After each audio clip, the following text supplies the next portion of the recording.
everybody, and welcome to our October Digital Transformation webinar. Today we're going to be talking about compliance concerns and avoiding penalties and staying ahead of those regulations, and helping you build stronger and smarter compliance postures. So we welcome you today. I've brought some friends along, and let's go ahead and start the process of getting started here.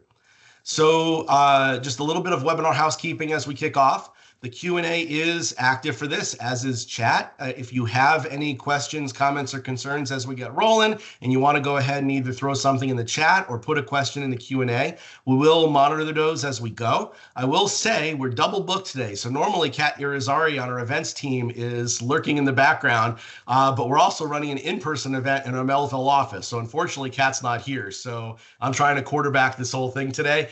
So if we're a little bit slow in monitoring those, I apologize in advance, but we will get to your questions. And if we don't answer them in line, we'll address them towards the end. And we do have some time set aside at the end for Q&A. So we do welcome you to post any questions you've got in either the Q&A, and we'll check the chat as well. In addition, after today's session, you'll receive an email with an invitation to take a survey. We'd love your feedback on today's session, both in terms of the content that we've provided, but also your ideas for additional subjects that might prove valuable to you. Quite often, the subjects that we come up with are based upon conversations and suggestions that we receive from our attendees, and we will bubble those up. We're legitimately in the process of planning our Q1 and Q2 webinar sessions for next year. So this is the perfect time that if there's a subject on your mind you'd like to hear more about, get it in our suggestion box, and we'll see if we can accommodate that as we build out our schedule for the first half of 2026. So as I mentioned, I brought some friends along today, 3 in fact, all with a different perspective on what compliance means to them, which we'll discuss in more details as we go. For those that don't know me, I'm Dave Delvecchio. I'm the VP of Marketing and Communications for Sourcepass. Prior to being with Sourcepass, I ran an MSP for 19 years and have about over 30 years experience working in, well, an MSP before it even was known as an MSP. I think in the 90s we were bars, value-added resellers. When I'm not doing my day job and I'm not fighting off a head cold, which you might hear in my voice today, I get together with my buddies just often enough to say that I'm in a band, although we haven't had a paying gig since before the pandemic. So there's that.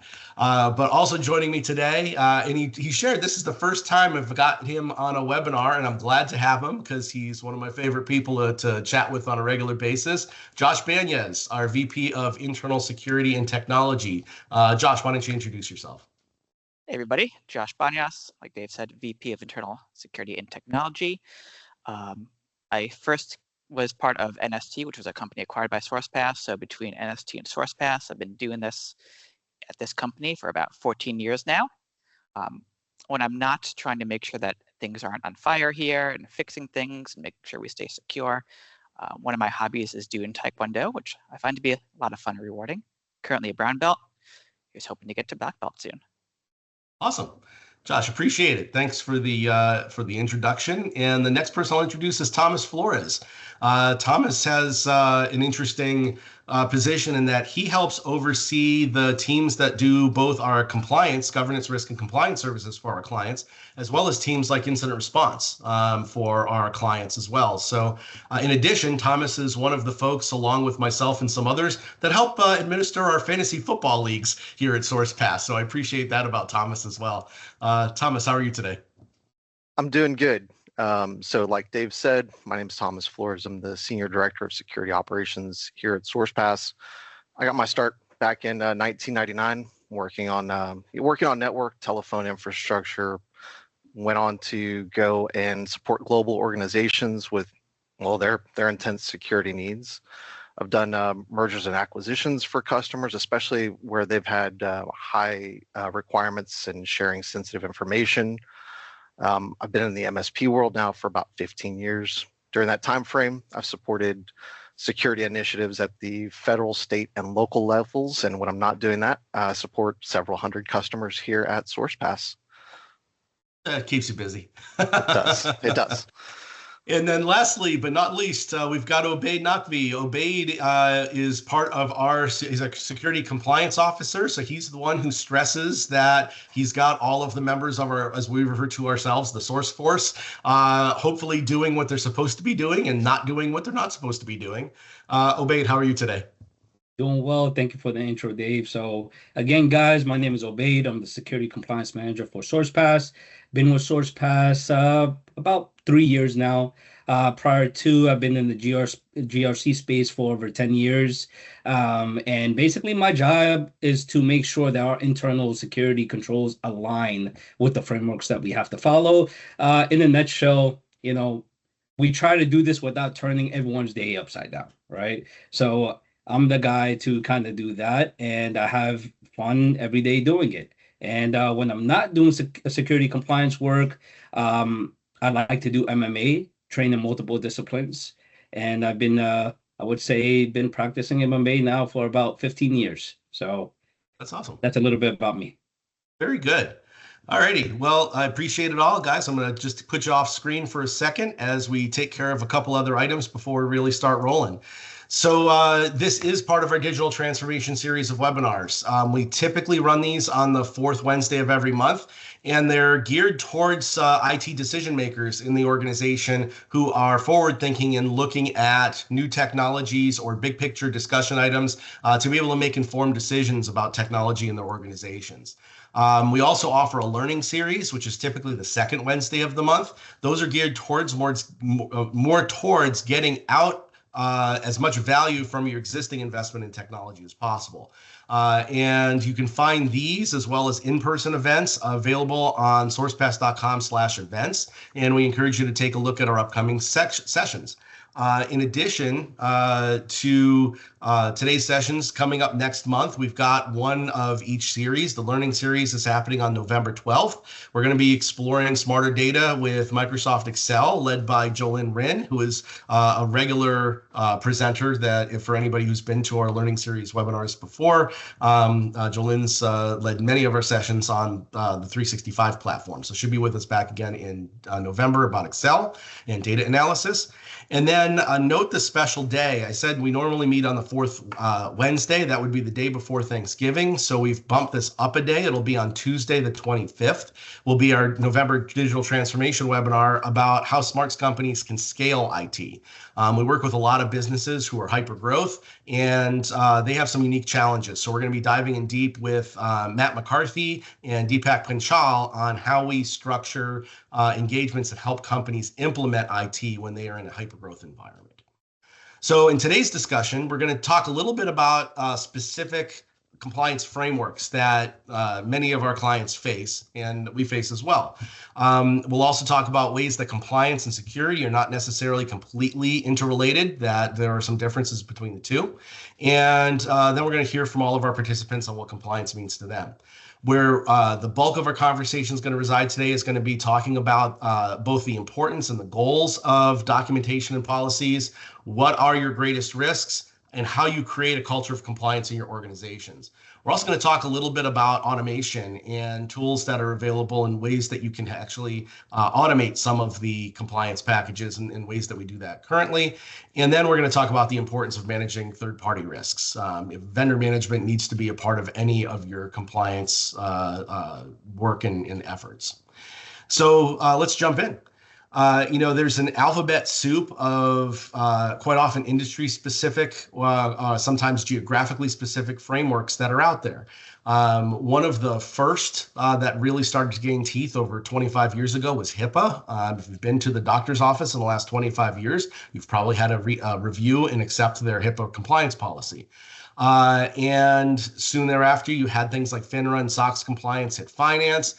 You've got industries like education who has to maintain certain level of privacy under FERPA. ITAR and CMMC are kind of conjoined, where you've got folks that are part of your military supply chain. And then you've got geographic requirements, whether it's GDPR in Europe. You've got the, some I think it's 30 some odd states have various compliance requirements of their own, ranging from New York Shield. I know in Massachusetts, we've got CMR 17. It's a hard alphabet soup to stay on top of. The one in the middle actually isn't a compliance framework, but I always like to joke it feels like it is with EIEIO. If it is one, maybe it'll be for farmers someday. The logo actually belongs to a winery in Washington State, but I throw it on this slide because it demonstrates the alphabet soup nature of talking about compliance. PCI compliance, of course, is based on folks who are taking credit cards for payments. So a lot of times, especially small business clients might push back a little bit and wonder if compliance frameworks are actually applicable for them. And if you're accepting credit card payments, then it is absolutely applicable. But any business who has employees has various compliance frameworks that come into play. So you don't have to be a Fortune 1000 company to worry about compliance frameworks. It's something that, depending on the nature of your industry, could be industry specific with some deeper concerns. But excuse me, if you have payroll information and HR information on your employees, you have to maintain certain standards of compliance for maintaining that in a secure manner. Now, as I offered in the agenda review, compliance does not always equal security. And as you start to create policies, creating policies that not only check the box that you've accomplished, a task of documenting something, but doing so in an actually productive way that can be relied upon when needed is a critical component. And, if you were writing a policy that all vehicles needed to have a spare tire, hey, check the box. This Jeep has a spare tire. If you actually get a flat tire, it's going to do you zero good. And I recall a circumstance with a financial institution many years ago where we were reviewing their disaster recovery policy. They were about 120 resources at their main branch and about 20 at a satellite office, and the satellite office was deemed a disaster recovery location. So we start kind of tabletopping what a scenario would look like. And we're like, how are you going to have 140 people to show up to work if something were to happen at the main branch location? To which the answer was, we'll figure it out. Well, obviously, in a true disaster, that's not going to be a feasible approach. So making sure as you look at your compliance requirements, making sure that they're actually feasible for implementation and maintenance over time is a critical component. And just because you're compliant doesn't necessarily mean that it satisfies it from a production environment standpoint. So with those kind of prerequisites set, let's start the conversation with our team. So let me bring Josh and Obaid and Thomas back on screen. Josh, I'd like to start with you. So in your role as overseeing internal security and technology for Sourcepass, so kind of thinking on behalf of the heads of IT for the organizations of our clients, for example, and attendees, what does the word compliance mean to you? So for me, compliance, since I am in charge of internal IT and security is a pretty important thing to me now. If anything were to go wrong, it's kind of my head on the line. So even though I want to make sure that things are secure by default, compliance, I think, is a pretty valuable thing, because you're going to be showing to these regulatory bodies that you're putting what you should be doing through its paces. You can prove that you're actually doing things.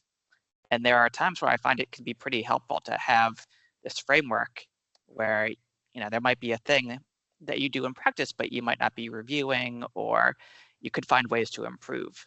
And so I find that having this compliance body that you're working with for these various certifications could really help you to grow and improve and mature your own security practices. Nice. And when it comes to actually, creating and managing those policies that we've put in place, Obaid, from your perspective as the compliance officer, what does compliance mean to you in that framework? So to put it simply, compliance doesn't mean security, right? And I think that picture sums it up perfectly, right? Compliance is more so the benchmark, right? It sets the standard, to where the finish line is. However, real security goes way beyond the checklist, right? For example, in the picture, you see a big, powerful truck, right? It's ready for anything. And you look at it and you're like, wow. I look at that like, a SOC 2 report that looks clean, looks amazing on paper, right? But in reality, when that truck gets stuck and that tire needs to be changed, now that spare tire is going to do nothing for you. So just like, with compliance or security goes far beyond that, right? It goes beyond the checklist, and you need to make sure that you're doing everything possible to make sure your organization is secure and compliant at the same time. And Thomas, from your perspective, as someone who oversees security operations, how does your view of compliance how is it similar or vary from what Josh and Obaid have outlined? So I like what both Josh and Obaid had to say there, right? Compliance is a baseline, right? We want to make sure that we're hitting the baseline for whatever it is. Dave, you mentioned it, right? If you're going to a doctor's office, you want to make sure that your data is secure, right? You want to make sure that everybody is securing your data the very same way. The problem is that security evolves every day, right? And the compliance framework may not. And so you kind of need a combination between compliance as a foundation, and then you need that additional layers of security on top to help provide that actual security for organizations to make sure that you're keeping up with the most evolved threats out there. And you know, when you're trying to keep up with those threats, I mean, how difficult is it to kind of, you know, keep an eye on those 24/7? I mean, one of the challenges is that security threats never sleep, and so you know, how do we kind of approach making sure that we've got resources available to be able to provide that around the clock coverage, so that, you know, God forbid there's some sort of a, you know, potential triggering event, you know, or security threat that's detected, there are folks who are able to respond in a timely manner. Yeah, so having a 24/7 security operation center we want to make sure that there's eyes on glass all the time, especially for customers. So having the right tools in place, the right team members in place to make sure that, you know, those threats are detected and taken care of early helps to make sure that we're not dealing with a larger scope than what we need to. Now, so when you're talking about compliance, quite often what you're talking about is building out the IT documentation and policies around your, you know, that define your organization and technology use, particularly within the organization. Tend to find that there's three primary goals that we try to make sure that, you know, good compliance programs help to address. And towards the end of where we were going, the first one is enhancing security. And so, you know, we'll go in reverse. Thomas, maybe from your perspective, thinking on behalf of our clients, how does a well-defined IT documentation and policy program help to enhance the security readiness for our clients? So I'm going to take point 3 on there, right? The thing that I see, especially with running the incident response team, is making sure that there's a plan, right? There's something that's documented there. When, you know, if you have a ransomware event, storing your insurance documents on your file server. Well, if it's encrypted, you won't be able to access it. You won't be able to pull the documents for who's my provider, what's the contact information, what's my policy number, who should be alerted first, at what point should they be alerted.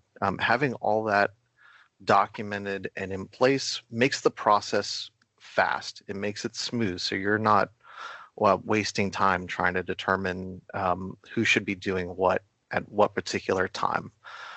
Having, you know, your emergency contact list available to you is part of that documentation, right? We want to make sure that you know, you have got the head of HR and marketing, your legal, right, your internal and external counsel available to you. All those team members are going to play a big role in the response there. But if you can't get a hold of them and you don't have a plan ahead of time, it really slows things down. So having that documentation and policy in place is a big win for customers. Absolutely.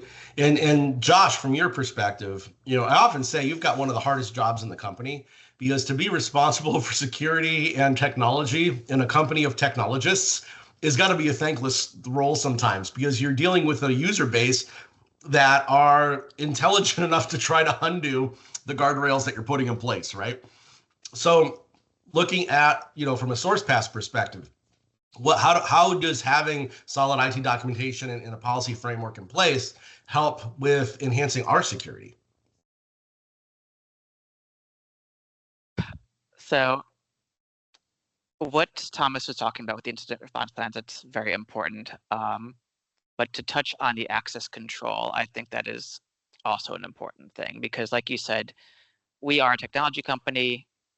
People know a lot. And sometimes that can be a little bit dangerous because everyone has their way of doing things. It's their favorite way of doing things. And so sometimes you need to reduce what they can do to protect themselves and protect the company, because they might have the best intentions of being able to do things fast, but nobody's perfect. You might click the wrong link.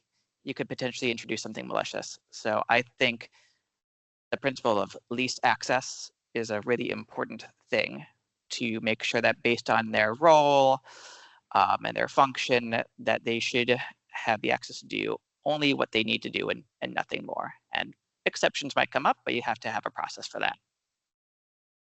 Point. And Obaid, from your perspective, I'd like you to kind of think about this from an improving compliance standpoint. So the second goal of having solid documentation and policy frameworks in place is that you not only enhance security, but that you can improve your compliance. What are some of the primary benefits that you find that Sourcepass gains from building out the policies and documentation that you manage on a day-to-day basis? Good. All right. So kind of just to piggyback off of what Josh is saying. So I'd like to say these policies and procedures are essentially setting a system of checks and balances, right, to ensure the security of the organization. It gives you a playbook to abide by, to go by. Without anything being written down, there's no structure. And that's what compliance does, right? It gives you that baseline to ensure you're on the road to security. Now, it doesn't stop there, right? Now you have the, you could say the written law. Now, how do you execute, right? And this is where the tools really go into place, right? What your security controls, such as least privilege, go into play to help you truly secure your organization. As far as auditors relying on documentation to verify that your organization meets, up-to-date standards. Now, automation tools are, a life changer. I think we're going to dig into it a little bit later on the slides, but just to, kind of emphasize on that. Multiple organizations, often go from one audit to another. Now, how do we stay on top of that? By leveraging these tools, right? By constantly, the goal is always to have continuous evidence collection. So utilizing these automation tools will really, help you keep you honest to what you're currently doing. And then when the audit time comes back around, now we don't have to rely on human error. And yeah, so, and making sure that those policies are being followed is kind of the key aspect of the whole thing. Because I know I had a conversation with an auditor once who said, from their perspective, the only thing worse than not having a policy when you should is having a policy that's not getting followed, right? Exactly. So making sure that the process actually follows the documentation is a critical component. Well, you said it, accountability, right? Yep. Has to be held accountable. Right.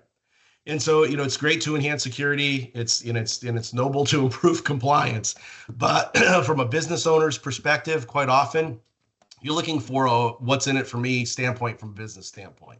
So the third outcome that you're looking for out of a solid documentation and policy standpoint is some sort of an efficiency gain. This could be in supporting scalability. We mentioned with hypergrowth companies, following process allows them to spin up satellite offices more quickly, but also enables those consistent processes.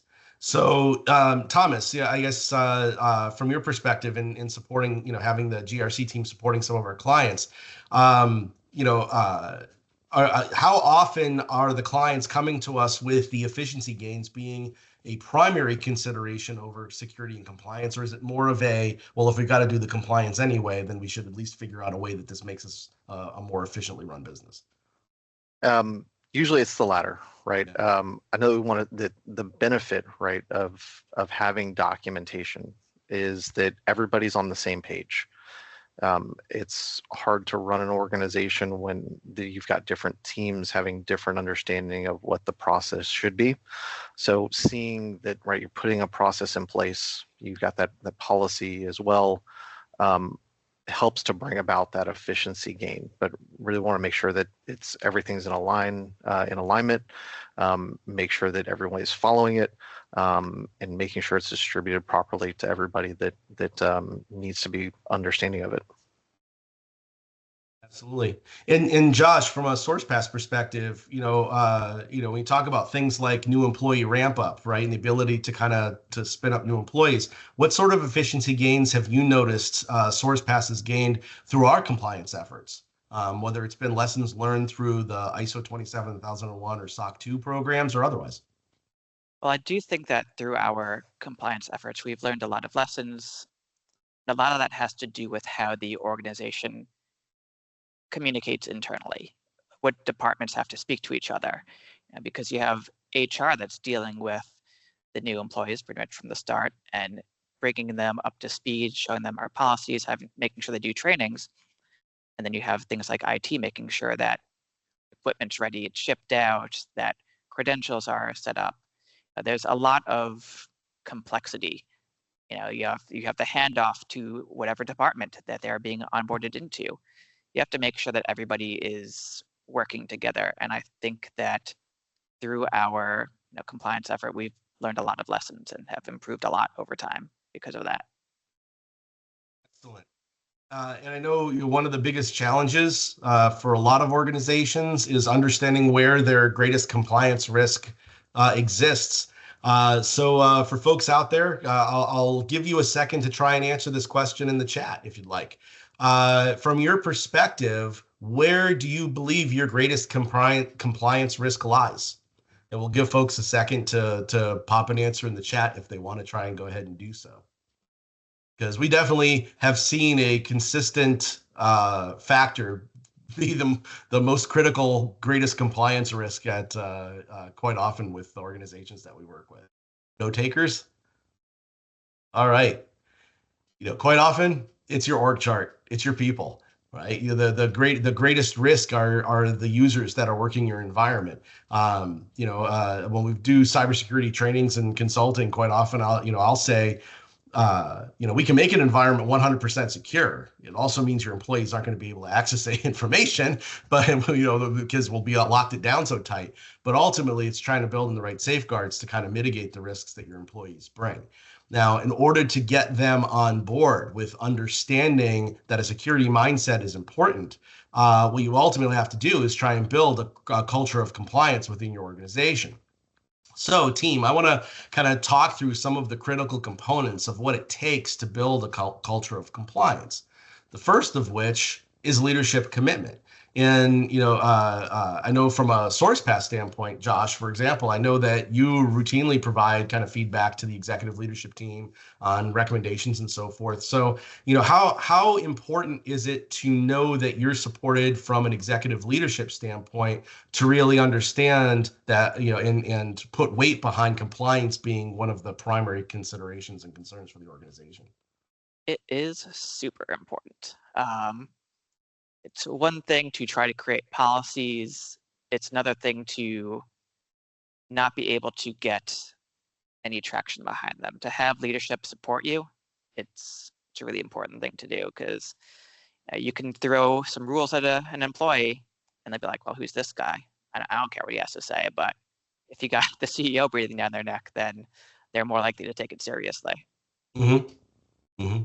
And I would imagine that sometimes there might be a disconnect there. And I guess, Thomas, having worked with hundreds of clients, as you stated at the outset, I'm sorry, I didn't mean to click ahead quite so quick.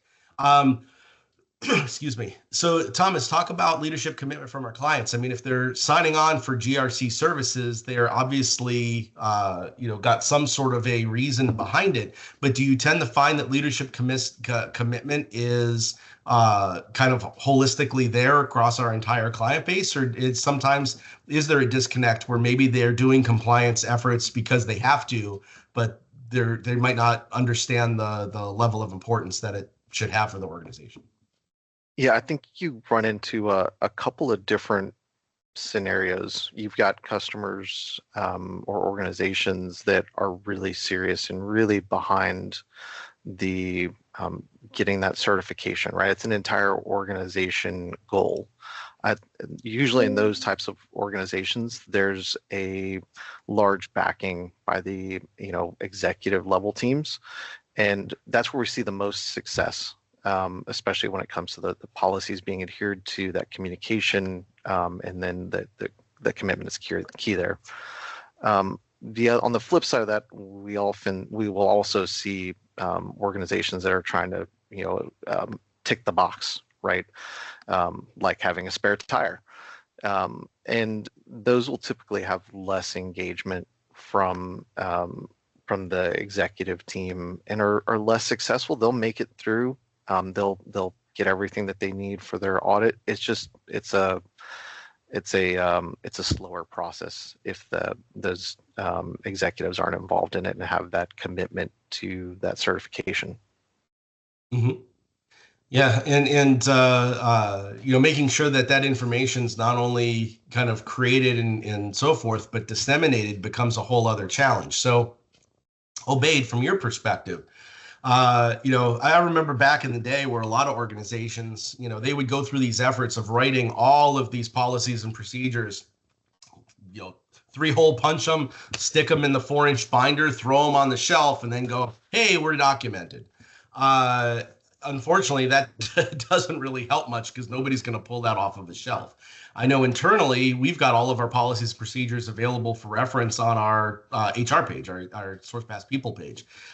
So talk to us a little bit about creating clear policies and procedures and communicating those policies. What do you see as some of the key factors, both in the policies that you create and how we have to go about communicating those to the employees?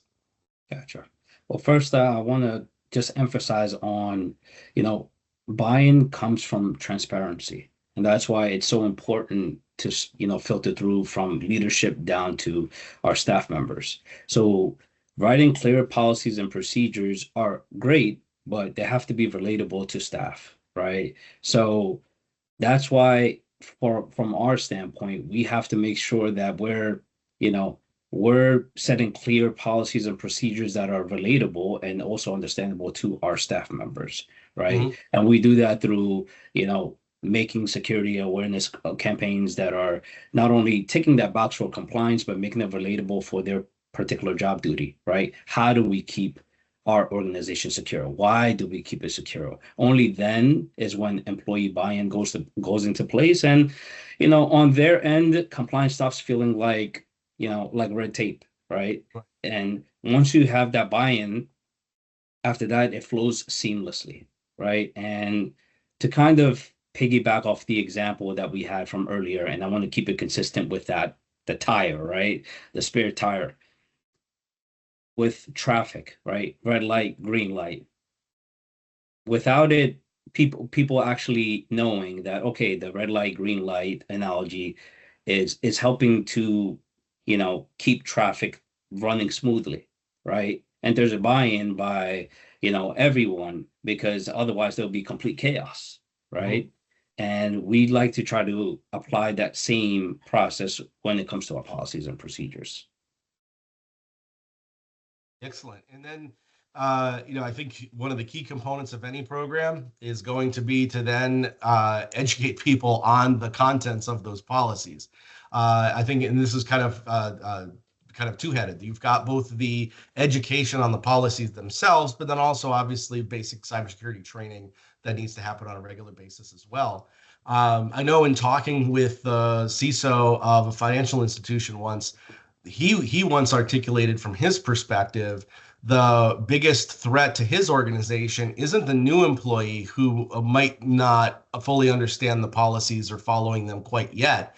It's the 20-year employee who's following 7 policies ago and not keeping up with education. So, what sort of challenges or kind of tricks have you found to actually encourage people to commit to the continuing education? How do we go about doing that? I guess I'll start with Thomas with our clients. Once we create these programs, how do we help our clients actually educate their constituencies on these policies? So I think I'll go back to the leadership commitment, right? Is the leadership committed to provide, not just providing the training, but to making sure that people take that training, they take it seriously, that they want to, be in alignment with it. Mm-hmm. That helps a lot to make sure that everyone in the organization can be trusted to go through and take their education. The other part of that is to make sure that training is ongoing, right?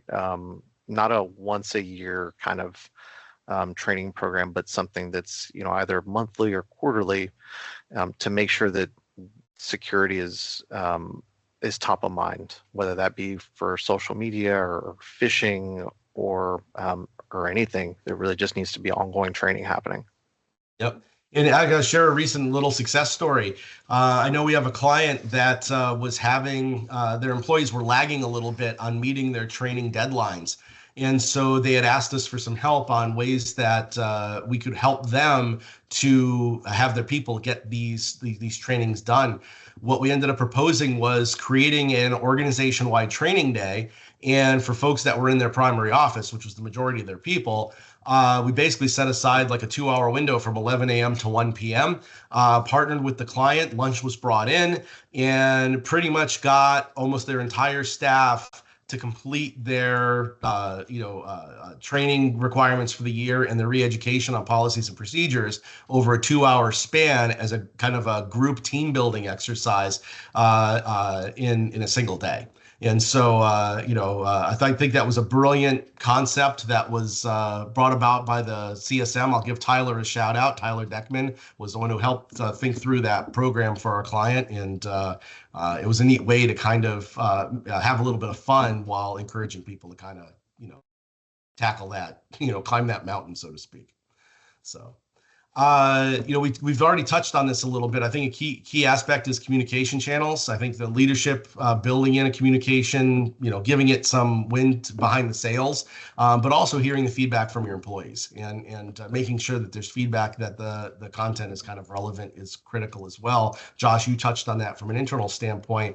Not only is it kind of regarded from from an employee standpoint, but even just departmentally, making sure that HR and your legal counsel and IT and InfoSec and everybody are kind of in alignment, and how critical that is to overall success.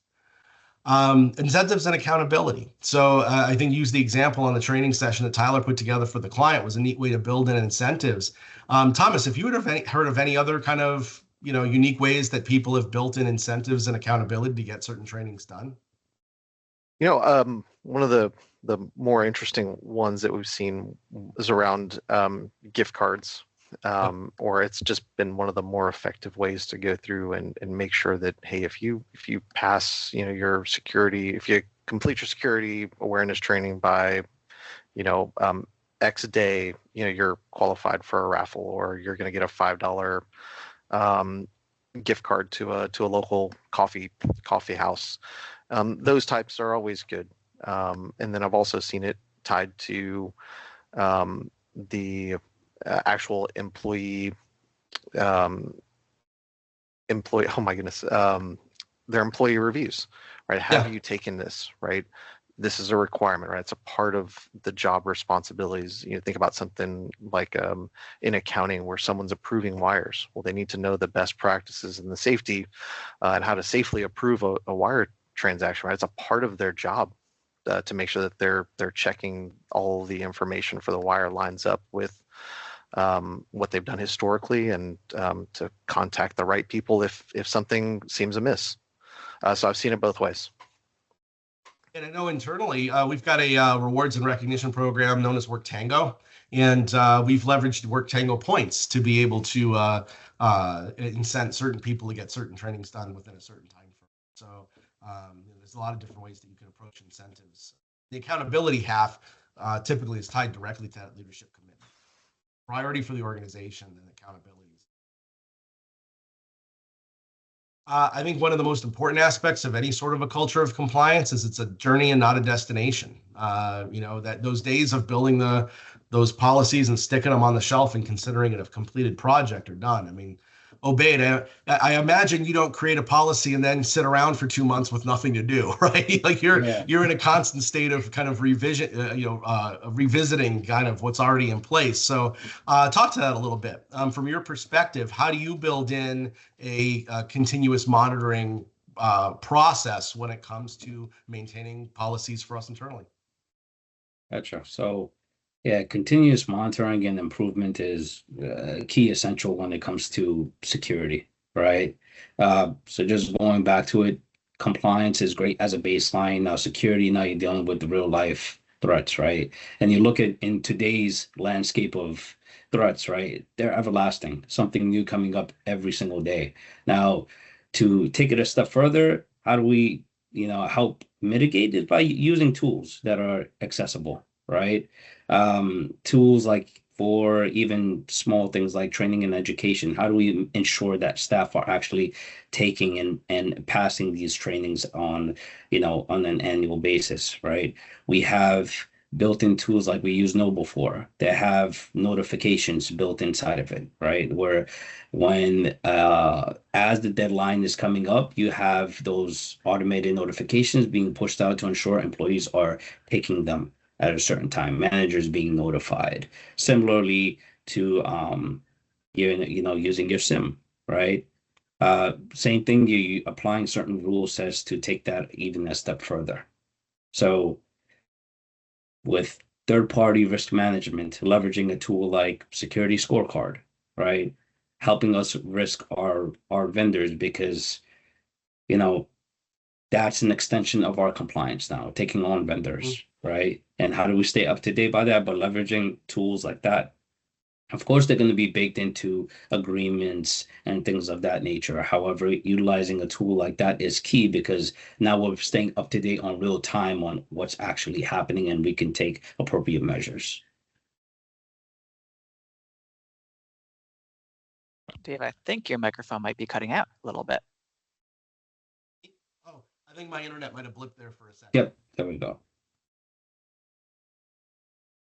Excellent. And then finally, you've got cultural integration. Ideally, what you're going to do is align your compliance efforts with the organization's mission and visions.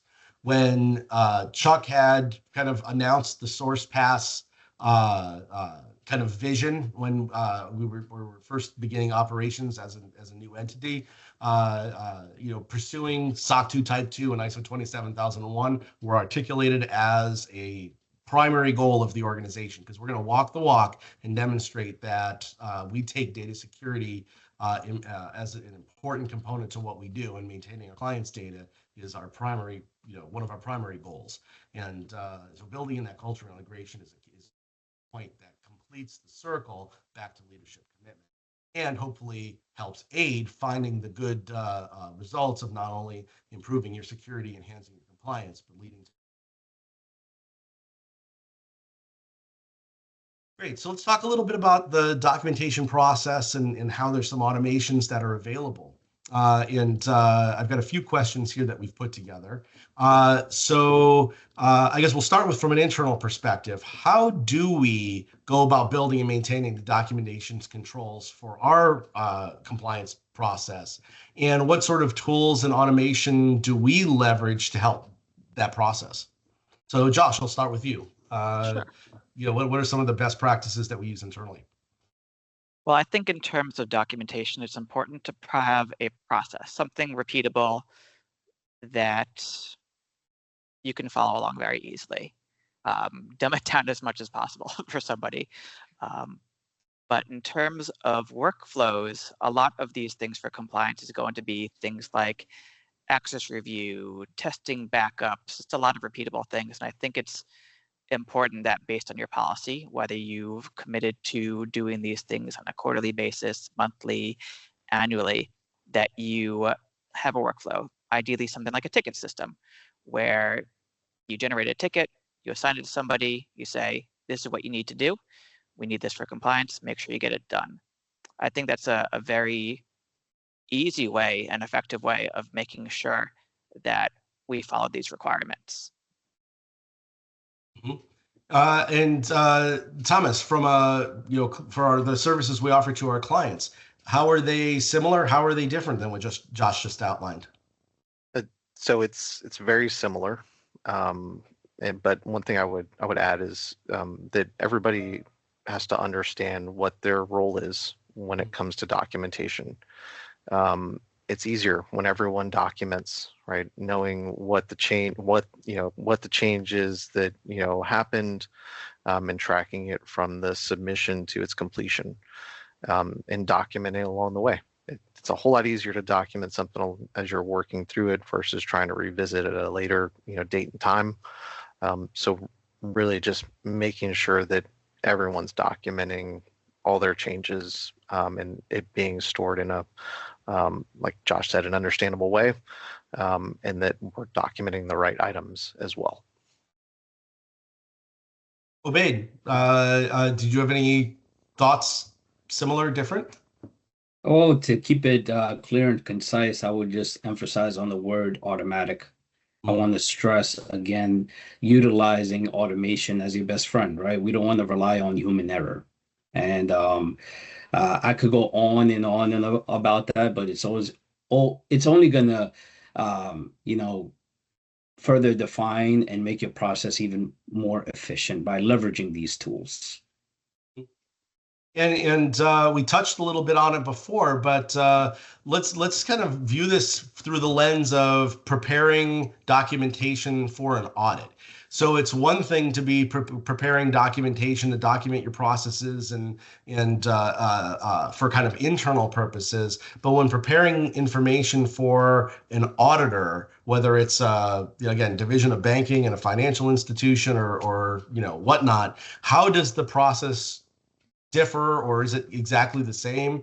Thomas, I don't know if we've helped clients prepare for audits. What does that process look like, and what's unique about dealing with auditors?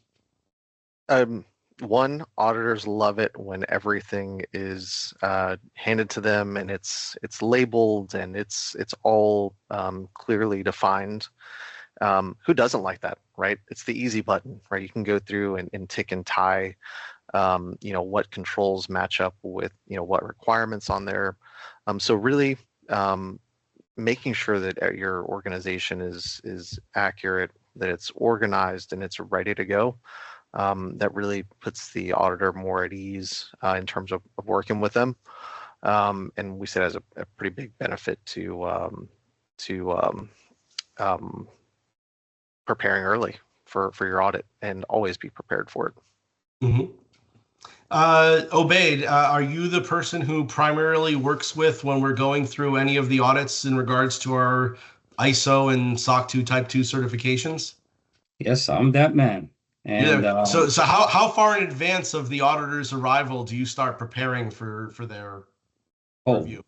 So we're constantly preparing, right? And that's why we leverage technology as our friend. But leveraging a GRC tool, it's automated in terms of collecting, evidence year in, year round, right? So I want to emphasize that, compliance frameworks are, they're different languages, but they're all relative, right? It's the same goal. Is to protect CIA confidentiality, integrity, and availability, right?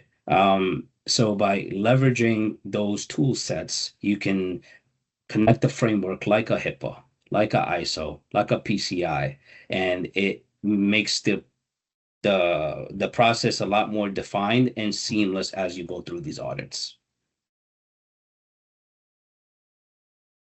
Dave, I think you cut out again.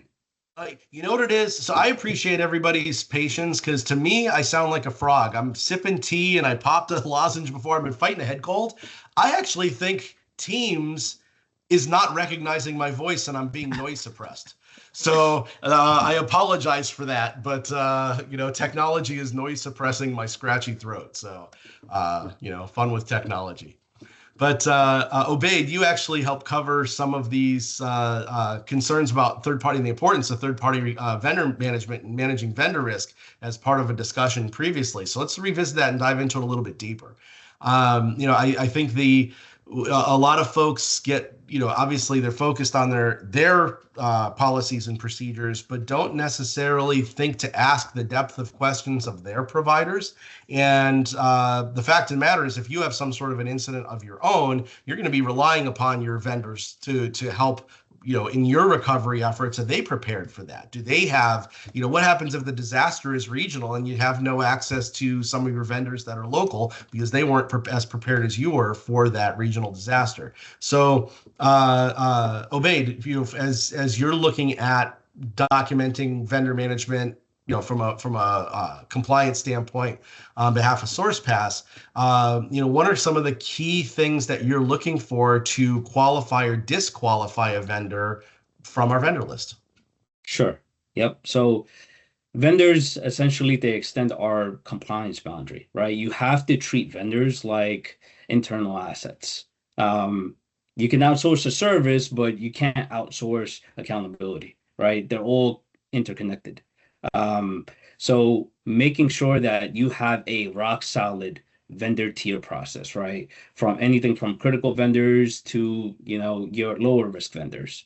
You must have a defined process to ensure that you're tracking it efficiently, right? Then you leverage tools such as security scorecard, right? That I mentioned before, that you're constantly tracking your vendors, right? Making sure you're up to date on what their security rating is at that point. And during the contract lifecycle, right, management, this is, I would say, one of the most key elements, right? To ensure that you're contractually holding them accountable to whichever framework that you have to abide by, right? This touches on everything from data handling expectations, from notification timelines, the right to audit clauses, etc.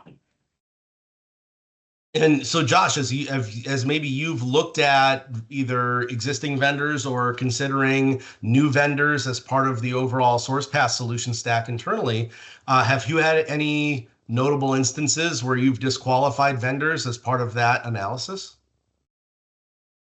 We have had some instances. When I'm doing a review, a lot of it is considering risk, considering benefits versus risk. If it's a vendor that's going to be integrating into our systems, you have to take a look at, what kind of certification do they have? Do they have SOC 2? Do they have ISO? Are they going to hook into our systems? What level of access are they going to have? So it's a concern about security is you're really only as strong as your weakest link. So what if a vendor were to get breached and they have way too much access to our systems? I have to take a look at that and say, what's the likelihood of this? Is this an acceptable risk? And I kind of err on the side of paranoia a lot of the time. Yep, but make people prove their worthiness as opposed to assuming it. Right? And then often you have to look at what their infrastructure is, what kind of redundancy is. We had AWS down just the other day. Sometimes you see one of your vendors that you think they have their things together and then everything's down. That sucks. Absolutely. Thomas, any thoughts about how we, help our clients build vendor management programs as part of their compliance readiness? Yeah, so just like Josh and Obeda pointed out, right? We're only as secure, our customers are only as secure as their weakest vendors, right? We see a lot of time that third parties have things like remote access via tools, right? Everything from your HVAC provider to whoever's providing multi-function printers or copiers in your environment. So really just bringing to light all those different avenues that other companies have access into your environment. You can invest all day in firewalls and endpoint protection, but if you have somebody with a lesser security posture able to access your environment, via a remote access tool, who's to say that they're not going to get breached? And somebody then hops into your environment. You want to be able to trust your vendors, but you got to verify what their commitment to security and compliance, just as strongly as you enforce your own. And have folks that are willing to walk the walk. Part of the reason. My voice is being suppressed again. Part of the reason it was critical for Chuck, for Sourcepass, Chuck is our CEO, to make sure that we pursued, a program that met security framework requirements for things like ISO and SOC 2 Type 2 is those are efforts that smaller local competitors just don't have the time or resources to do, or the approach to meet the requirements of. And if we're going to be entrusted to support our clients from an IT support standpoint, we want to make sure that they know that we're walking the walk and are doing everything to help protect their data from our end, that we're also recommending they do to protect their own. So it's important that leadership buy-in again. So as we start to turn the corner here towards the end of the presentation, I just wanted to call out, if you have any questions for our panel, please feel free to pop those in the Q&A in the chat. And as you do so, I just want to offer a little client success story. We have a medical client, fertility clinic that's headquartered in New York, that have multiple locations in multiple states. And just to give you an idea of their size and scope, they're about 85 employees using a total of 164 PCs, laptops, and servers. And when they first came to us, they had a lot of concerns about patient data and security. They had to not only obviously adhere to HIPAA best practices, but they also maintained information on patients who lived in places like New York, so New York Shield came into play. And they had European clients, so GDPR comes into play. They also have some industry regulations that, while they don't have the teeth that some of the like financial or other industries have, they do have security recommendations from the American Society of Reproductive Medicine that are unique to their field. They engaged in both telemedicine and remote services, so making sure that was being done securely was a primary concern. And they had big concerns about their EHR backup and recovery infrastructure, and wanted to make sure that they were well positioned should something negative occur. Sourcepass helped them standardize IT across all the locations, and this was not done in a month. These were things that were done additively over time to improve their posture, and that includes some cloud migrations and ongoing managed services to this day. Ultimately, when you look back, we've helped them improve their compliance standards, brought them enhanced security, and brought them the efficiency gains that have allowed them to open new locations. So we've brought them that scalability they've looked for. In addition, so we've met those three requirements of a good compliance program. And most importantly, the lead doctor in the practice, when asked about the impact that we were able to bring the practice, offered that he can sleep well at night because he feels like they finally have a, quote, modern approach to technology and security, which they had been lacking previously. So we take those sorts of endorsements to heart, and really appreciate the feedback, and love to help organizations kind of meet these goals and help them achieve their business goals through good compliance programs. So with that, taking a look here, I do not believe we have any submitted questions in the Q&A or in the chat. Guys, I'll ask you, any parting thoughts, things we didn't cover, or things you wanted to just reboot real quick before we wrap up? Josh, start with you. Sure. We touched on this a little bit about communication and creating culture of compliance. I don't think we really hammered home that I do think it's important to communicate with your employees.